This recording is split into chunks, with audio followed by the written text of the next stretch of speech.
नमस्कार, मी दिनेश कांजी. आपण बघताय न्यूज डंका.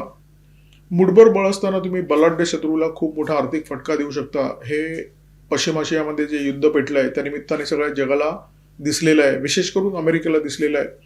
बलोचांनी बहुधा इराणकडून धडा घेतलेला आहे. बलोचांनी स्वतःच्या नौदलाची घोषणा केलेली आहे. बलोच लिबरेशन आर्मीने ही घोषणा केलेली आहे आणि ही घोषणा, हे पाऊल पाकिस्तानला अत्यंत जड जाण्याची शक्यता आहे. या व्हिडिओमध्ये याच विषयावर बोलणार आहोत, परंतु त्याच्यापूर्वी हा व्हिडिओ लाईक करा, सबस्क्राईब करा न्यूज डंका आणि बेल आयकॉन दाबायला विसरू नका. पश्चिम आशियामध्ये पेटलेलं युद्ध संपण्याची कोणतेही चिन्ह दिसत नाहीयेत. इराणचं काय होणार असा प्रश्न अनेकांना पडलेला आहे. इराणचं काय होणार या प्रश्नाचं उत्तर येण्याच्या पूर्वी पाकिस्तानचं काय होणार या प्रश्नाचं उत्तर बहुधा येण्याची शक्यता आहे. कारण बलोच लिबरेशन आर्मीने स्वतःच्या नौदलाची घोषणा केलेली आहे. हम्मल मेरीटाईम डिफेन्स फोर्स असं या नौदलाचं नामकरण करण्यात आलेलं आहे आणि या नौदलाने स्वतःच्या पहिल्या मोहिमेचा शुभारंभ सुद्धा केलेला आहे. बलुचिस्तानच्या समुद्र क्षेत्रामध्ये जीवनी नावाचा एक भाग आहे. त्या भागामध्ये काल सकाळी 10 वाजता एक मोठी चकमक झाली. बलोचांच्या नौदलाने पाकिस्तानी कोस्टगार्डला पहिला धक्का दिला आणि त्यांच्या 3 जवानांना ठार केलं. या घटनेनंतर एक गोष्ट स्पष्ट होते की एकतर बलोचांनी इराणचा आदर्श घेतलेला आहे किंवा लिबरेशन टायगर ऑफ तामिळलम या दहशतवादी संघटनेचा आदर्श घेतलेला आहे. या दहशतवादी संघटनेने स्वतःचं नौदल उभारलं होतं आणि श्रीलंकेच्या नौदलाची त्रेधा त्रिपीट उडवली होती. या नौदलाने श्रीलंकेच्या उत्तर आणि पूर्व समुद्रामध्ये इतका जबरदस्त दबदबा निर्माण केला की त्यांना टोल दिल्याशिवाय इथे एकही जहाज ये जा करू शकत नव्हतं. भूगोल जर तुमच्या बाजूने आहे आणि तुमच्याकडे योग्य रणनीती आहे तर तुम्ही बलाढ्य शत्रूचा सुद्धा पराभव करू शकता, त्याला नमवू शकता. इराणने हे दाखवून दिलेलं आहे. इराणने स्टेट ऑफ हॉर्मुझमध्ये नाकाबंदी केली, सगळ्या जगावर संकट आणलं. बरं, हे करण्यासाठी इराणने फार मोठी नौदल शक्ती वापरली किंवा खूप मोठा खर्च केला यातलं काहीच नाहीये. खरं तर अमेरिकेने वारंवार दावा केलाय की आम्ही इराणचं नौदल नष्ट केलेलं आहे आणि हे वास्तव सुद्धा आहे. आता नौदलाच्या नावावर इराणकडे मुठभर स्पीड बोटी आहेत, समुद्री सुरुंग आहेत, परंतु या मुठभर सामग्रीच्या आधारावर इराणने हॉर्मुझची नाकाबंदी केली. तिथे अशी परिस्थिती निर्माण केली की तिथे ये जा करणाऱ्या जहाजांना इराणला टोल दिल्याशिवाय पुढे जाता येत नाही. क्रिप्टोमध्ये इराण ही वसुली करतोय आणि अमेरिकेचं बलाढ्य नौदल इराणचं काहीही वाकडं करू शकत नाही, अशा प्रकारची परिस्थिती दिसते. इराणने जी रणनीती राबवली आहे ती स्वस्तातल्या युद्धाची रणनीती राबवली आहे. हे स्वस्तातलं युद्ध अशा प्रकारचं युद्ध आहे की ज्याच्यामुळे शत्रूला मोठ्यात मोठा आर्थिक फटका बसू शकतो.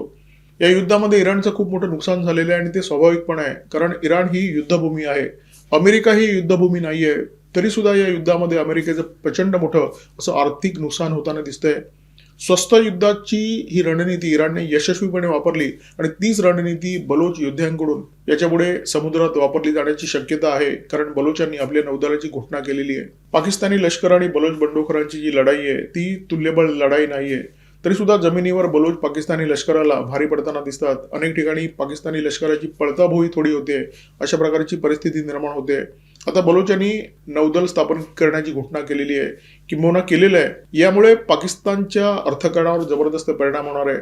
लक्षात घ्या, 2 प्रकारे परिणाम होऊ शकतो. एकतर पाकिस्तानला आपली समुद्री सुरक्षा अधिक मजबूत करावी लागेल, त्याच्यासाठी जास्त खर्च करावा लागेल आणि जिथे परिस्थिती अशी आहे की तुमची अस्तित्वात असलेली यंत्रणा शाबूत ठेवण्यासाठी खर्च करण्याची तुमची क्षमता नाहीये आणि त्यामध्ये तुम्ही जादा खर्च कुठून करणार. आणि दुसऱ्या बाजूला बलोचांनी जे नौदल तयार केलेलं आहे त्यांच्याकडे छोट्या छोट्या बोटी आहेत. त्या बोटींच्या माध्यमातून जर त्यांनी पाकिस्तानी नौदलाच्या जहाजांवर आणि पाकिस्तानच्या व्यापारी जहाजांवर हल्ले करायला सुरुवात केली तर पाकिस्तानचं प्रचंड मोठं नुकसान होऊ शकतं आणि आज घडीला हे नुकसान पाकिस्तानला अजिबात सोसवेल अशी स्थिती नाहीये. पाकिस्तानला युद्धाची प्रचंड खुमखुमी आहे. या खुमखुमीसाठी पाकिस्तानकडे पैसा नव्हता, परंतु पाकिस्तानने कधी कर्ज काढून, कधी भीक मागून आपली खुमखुमी भागवली. कधी IMF कडून भीक माग, कधी वर्ल्ड बँकेकडून भीक माग. ही भीक कमी पडली तर चीनकडून माग, अमेरिकेकडून माग, कधी आखाती देशांकडे जा. अशा प्रकारे पाकिस्तानने आपल्या युद्धाची खुमखुमी भागवली. परंतु पाकिस्तानची परिस्थिती अशी झालेली आहे आणि जगाचं अर्थकारण असं झालेलं आहे की जगातले देश पाकिस्तानला आता भीक देऊन देऊन सुद्धा कंटाळलेले आहेत. चीनची पाकिस्तानमध्ये खूप मोठी गुंतवणूक आहे. चायना पाकिस्तान इकॉनॉमिक कॉरिडॉरसाठी चीनने आतापर्यंत $60 अब्ज गुंतवणूक केलेली आहे. परंतु चीन सुद्धा आता थकलाय, देऊन देऊन थकलाय आणि पाकिस्तानचे राज्यकर्ते मागून मागून थकत नाहीत, अशा प्रकारची परिस्थिती आहे. त्यामुळे पाकिस्तानला त्यांच्या संरक्षण सज्जतेसाठी याच्यापुढे फार पैसे मिळतील याची शक्यता खूप कमी आहे आणि त्याच्यामुळे बलोच बंडखोरांचं हे जे नवं आव्हान आहे ते पाकिस्तानला पेलवेल की न पेलवेल अशा प्रकारची स्थिती आहे. जगभरामध्ये शेकडो दहशतवादी संघटना कार्यरत आहेत, परंतु त्यापैकी मुठभरच अशा दहशतवादी संघटना आहेत ज्यांच्याकडे स्वतःचं नौदल आहे. भले ते नौदल छोटं मोठं असू दे, परंतु या छोट्या मोठ्या नौदलाची सुद्धा उपद्रव क्षमता खूप मोठी असते, हे हौती बंडखोरांनी लाल समुद्रामध्ये दाखवून दिलं. आता अमेरिकेच्या तुलनेमध्ये किंवा अनेक विकसित देशांच्या तुलनेमध्ये हौती बंडखोरांकडे जे नौदल आहे, म्हणजे ज्या छुटपुट बोटी आहेत, त्यांची अवकात काय आहे. परंतु या छोट्या नौदलाने इतकी मोठी उपद्रव क्षमता निर्माण केली की लाल समुद्रामध्ये जी जहाजं ये जा करतात त्या जहाजांवर कायम संकट असतं. एखाद्या दहशतवादी संघटनेकडे कितीही मोठं नौदल असलं तरी देशाच्या तुलनेमध्ये त्याची जी क्षमता आहे ती छटाकभरच म्हणावी लागेल. परंतु तुमच्याकडे जर योग्य स्ट्रॅटेजी असेल तर तुम्ही एखाद्या देशाला सुद्धा नमवू शकता. हे सर्वात प्रथम दाखवून दिलं LTTEचा नेता व्ही प्रभाकरन याने. प्रभाकरन याच्याकडे छोटंसं नौदल होतं, परंतु त्याच्याकडे जबरदस्त स्ट्रॅटेजी होती. व्ही प्रभाकरनने अशा प्रकारे नेतृत्व केलं. त्याने जे नौदल उभारलं त्याच्यामध्ये जे जवान होते ते सगळे गणवेशधारी जवान होते. म्हणजे त्यांच्यामध्ये एक शिस्त होती, एकतेची भावना होती. त्यांच्याकडे छोट्या पाणबुड्या होत्या, त्यांच्याकडे वेगवान बोटी होत्या, त्यांच्याकडे रडार यंत्रणा सुद्धा होती. आणि याच्या जोरावर प्रभाकरन याने श्रीलंकेच्या पूर्व आणि उत्तर समुद्रामध्ये स्वतःचा जबरदस्त दबदबा निर्माण केला होता. अशा प्रकारचा दबदबा की तिथून ये जा करणारी जी जहाज आहेत त्यांना LTTEला टोल द्यावा लागायचा. टोल दिला तरच ती जहाजं सुरक्षित, अन्यथा ती जहाजं बुडवली जायची किंवा त्यांचं नुकसान केलं जायचं. श्रीलंकेच्या नौदलाच्या अनेक जहाजांचं नुकसान LTTEच्या या नौदलाने केलं. LTTEच्या बंडखोराने जी अवस्था श्रीलंकेची केली तशाच प्रकारची अवस्था बलोच बंडखोरांकडून पाकिस्तानची होण्याची शक्यता आहे. आता बलोच बंडखोरांकडे जे स्रोत आहेत ते खूप मोठे स्रोत आहेत. म्हणजे बलोच बंडखोर जी शस्त्र वापरतात तशा प्रकारची शस्त्र पाकिस्तानचं लष्कर सुद्धा वापरत नाही, अशी कबुली पाकिस्तानच्या संरक्षण मंत्र्यांनी त्यांच्या नॅशनल असेंब्लीमध्ये दिली होती. याच्यावरून बलोचांची आर्थिक परिस्थिती जी आहे, त्यांच्याकडे जे आर्थिक स्रोत आहेत ते मजबूत आहेत असं मानायला हरकत नाहीये. हा पैसा येतो कुठून? हा पैसा येतो विदेशातल्या बलोच समर्थकांकडून किंवा बलोच बंडखोरांचं समर्थन करणाऱ्या देशांकडून. परंतु बलोच फक्त बाह्य स्रोतांवर अवलंबून नाहीत, त्यांनी स्वतःची आर्थिक रचना निर्माण केलेली आहे. खंडणी आणि तस्करी या दोन स्रोतातून बलोचांना प्रचंड मोठा पैसा येत असतो.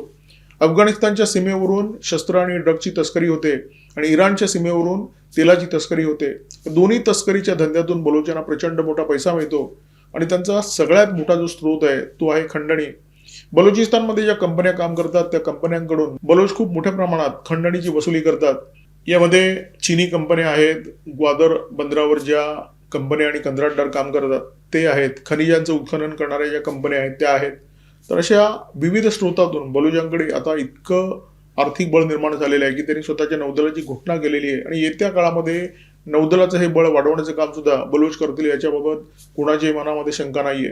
चायना पाकिस्तान इकॉनॉमिक कॉरिडॉरचा अत्यंत महत्वाचा टप्पा असलेलं ग्वादर बंदर बलुचिस्तानमध्ये येतं आणि हे बंदर चीनसाठी अत्यंत महत्वाचं आहे, कारण चीनला जो समुद्राचा ऍक्सेस आहे तो याच बंदराच्या माध्यमातून मिळण्याची शक्यता आहे. त्याच्याआधी चीनने चायना पाकिस्तान इकॉनॉमिक कॉरिडॉरचा घाट घातला होता आणि या ग्वादर बंदराला लक्ष्य करण्याचा प्रयत्न बलोच बंडखोरांनी वारंवार केलेला आहे.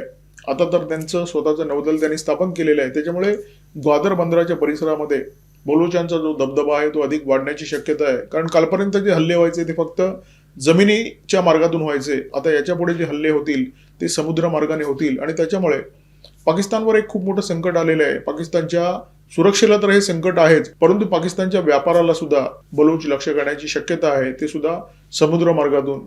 बलुचिस्तानला साधारण 750 ते 800 किलोमीटरची किनारपट्टी लाभलेली आहे. याला मकरांची किनारपट्टी म्हणतात. हे क्षेत्र विविधतेने अत्यंत भरलेलं आहे. कराचीच्या हब नदीपासून ग्वादरच्या खाडीपर्यंत याचा विस्तार आहे. भौगोलिक आणि सामरिक दृष्ट्या अत्यंत महत्वाचं, कारण चायना पाकिस्तान इकॉनॉमिक कॉरिडॉरचा हा अत्यंत महत्वाचा टप्पा ग्वादर बंदर येथेच आहे आणि याचं जे टोक आहे इराणच्या सीमेच्या जवळ, तिथून स्ट्रेट ऑफ हॉर्मुझ अत्यंत जवळ आहे. म्हणजे चीनला जर आखाती देशांवर नजर ठेवायची असेल तर हे क्षेत्र अत्यंत महत्वाचं आहे. पाकिस्तानकडे दोन महत्वाची बंदरं आहेत. एक तर कराची, ज्या कराची बंदरामध्ये पाकिस्तानचा 90% व्यापार होतो. म्हणजे पाकिस्तानची जी 90% जहाजं असतात ती कराची बंदरात येतात.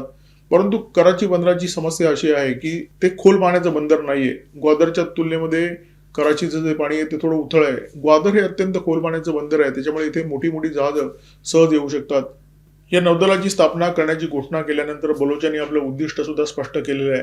बलुचिस्तानचा जो सागरी किनारा आहे त्याच्यावर पाकिस्तानचं जे बेकायदा नियंत्रण आहे ते नियंत्रण बलोचांना पूर्णपणे संपवायचं आहे. म्हणजे त्यांना इथे जी जहाजांची ये जा आहे त्याच्यावर पूर्णपणे बलोचांचं नियंत्रण हवं आहे. बलोचांसाठी हे समुद्री युद्ध अधिक सोपं आहे, कमी कष्टाचं आहे, कमी खर्चाचं सुद्धा आहे. कारण समजा जमिनीवर बलोचांना एखादा जरा मोठा हल्ला करायचा असेल तर त्यांना 20 ते 19 ठिकाणांना एका वेळी लक्ष करावं लागतं. त्या तुलनेमध्ये समुद्रामध्ये एखादी स्पीड बोट पाठवली ज्याच्यामध्ये आत्मघाती आहेत, ती स्पीड बोट एखाद्या मोठ्या जहाजाला धडकली तर 19 आणि 20 हल्ल्यातून जे नुकसान बलुचांना करायचं असतं ते नुकसान फक्त एक जहाज बुडवल्यामुळे पाकिस्तानचं होऊ शकतं. त्यामुळे हे स्वस्त युद्ध आहे, हे कमी मेहनतीचं युद्ध आहे, हे कमी खर्चाचं युद्ध आहे. मकरान किनारपट्टी अत्यंत खडतर आहे. याचा जो बराच भाग आहे तो डोंगराळ आणि खडकाळ अशा प्रकारचा भाग आहे. बराच भाग दुर्गम आहे. इथे अनेक छोट्या मोठ्या खाड्या आहेत. म्हणजे समुद्रामध्ये एखादा मोठा हल्ला केला आणि खाड्यामध्ये तुम्ही शिरलात तर इथे लपण्याची बरीच ठिकाणं आहेत. म्हणजे गनिमी काव्याच्या दृष्टीने हा जो भाग आहे तो अत्यंत सोयीचा आहे.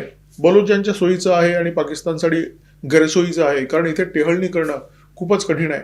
कारण एकतर समुद्र किनाऱ्याचा विस्तार मोठा, त्याच्यामध्ये जो भाग आहे तो अत्यंत दुर्गम, त्याच्यामुळे हल्ला करून लपण्यासाठी हे अत्यंत उपयुक्त स्थान आहे. त्यामुळे नौदलाची स्थापना केल्यानंतर बलुचांचं जे वर्चस्व आहे बलुचिस्तानवर ते येत्या काळामध्ये वाढण्याची शक्यता आहे. जेव्हा भूगोल खडतर असतो तेव्हा टेहळणी करणं खूप कठीण काम होऊन बसतं. आणि मकरान किनारपट्टीमध्ये अनेक भाग असे आहेत जे भाग रडारच्या टप्प्यामध्ये सुद्धा येत नाहीयेत. म्हणजे लपण्यासाठी अत्यंत सोयीची जागा आहे. पाकिस्तानला जर बलुचांच्या नौदलाचा मुकाबला करायचा आहे, पाकिस्तानला जर समुद्रामध्ये बलुचांचा मुकाबला करायचा आहे तर त्यांना स्वाभाविकपणे आपल्या नौदलावर जास्त खर्च करावा लागेल, आपल्या तटरक्षक दलावर जास्त खर्च करावा लागेल, त्यांना जास्त मनुष्यबळ लागेल, त्यांना जास्त साधन सामुग्री लागेल. पाकिस्तानची जी सध्याची परिस्थिती आहे त्यांना जे आहे ते सांभाळता येत नाही अशा प्रकारची परिस्थिती आहे. त्यामुळे वाढवण्याचा तर प्रश्नच नाहीये. आणि जर तुम्ही वाढवण्याचा प्रयत्न केलात तर तुम्हाला त्याच्यासाठी प्रचंड मोठा खर्च करावा लागेल. म्हणजे पाकिस्तानला दोन्ही बाजूने मार पडणार आहे. जर तुम्ही काही केलं तरी तुम्हाला फटका आहे आणि तुम्ही जर काही नाही केलं तरी सुद्धा तुम्हाला फटका आहे. पाकिस्तानची परिस्थिती त्या मरतुकड्या रुग्णासारखी झालेली आहे, ज्याच्या शरीरामध्ये अजिबात रक्त नाहीये, अंगात अजिबात बळ नाहीये आणि त्याला बॉक्सिंगच्या रिंगणामध्ये उतरावं लागतंय. समोर 4-4 बॉक्सर उभे आहेत पाकिस्तानला ठोकायला. पाकिस्तानच्या खैबर पख्तूनख्वामध्ये खूप मोठा संघर्ष सुरू आहे. हा संघर्ष टीटीपीच्या विरोधात सुरू आहे. बलुचिस्तानमध्ये पाकिस्तान बलुचांच्या विरोधात लढतोय. सिंधमध्ये सुद्धा प्रचंड अस्वस्थता आहे. पाकिस्तान किती आघाड्यांवर लढणार असा प्रश्न पाकिस्तानच्या समोर आहे, पाकिस्तानी सरकारच्या आणि पाकिस्तानी लष्कराच्या समोर. परंतु एक गोष्ट तुम्ही लिहून ठेवा, या सगळ्या प्रांतामध्ये पाकिस्तानचा जो रक्तपात होतोय आणि शक्तिपात होतोय त्यापेक्षा कितीतरी मोठ्या पटीने शक्तिपात करण्याची क्षमता समुद्रामध्ये आहे, बलुचांच्या नौदलामध्ये आहे. जेव्हा समुद्रावर लढाई सुरू होईल तेव्हा पाकिस्तानला पळताबोळी थोडी होईल. पाकिस्तानची परिस्थिती आगीतून फुफाट्यात अशा प्रकारची होणार आहे आणि त्याला फार काळ वाट पाहावी लागणार नाहीये. बलोच बंडखोरांना त्यांचा देश लवकरात लवकर मिळावा आणि भारताची सीमा अफगाणिस्तानला भिडावी या अपेक्षेसह या व्हिडिओमध्ये थांबतोय. व्हिडिओमध्ये माझ्यासोबत होते cameraman Omkar Bhagwat, video editor Ajay Shelke. Video जर आवडला तर लाईक करा, शेअर करा, कॉमेंट बॉक्समध्ये भरभरून व्यक्त व्हा. धन्यवाद. नमस्कार.